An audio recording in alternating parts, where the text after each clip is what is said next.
Le chiffre du jour, notre indicateur Finfrog RMC, le 10 du mois.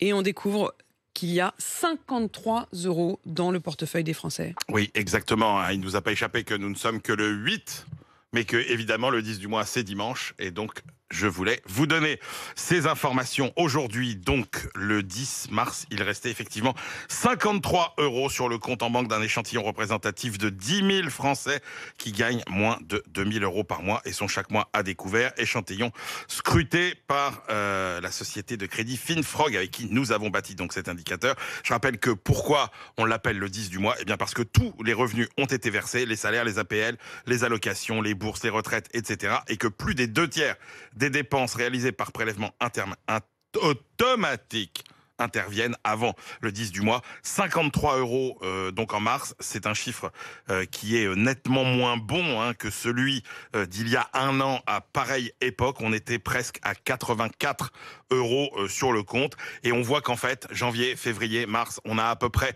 le même écart en 2022 qu'en 2021.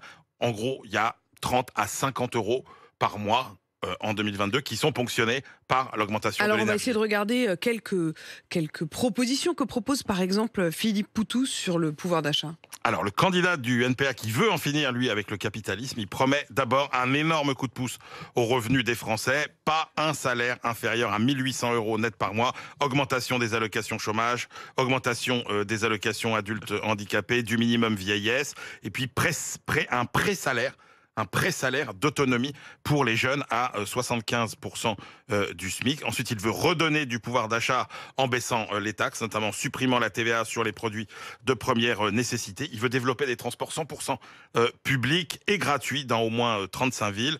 Il veut aussi supprimer en matière de santé les dépassements d'honoraires et rembourser à 100% tous les soins et médicaments prescrits et généraliser le tiers paiement. Évidemment, tout ça coûte très cher. Il veut rétablir un impôt sur la fortune élargi à la totalité du patrimoine. Et je rappelle que quand vous gagnez plus de 108 000 € annuels net par an, eh bien, au-dessus, Philippe Poutou, il prend tout.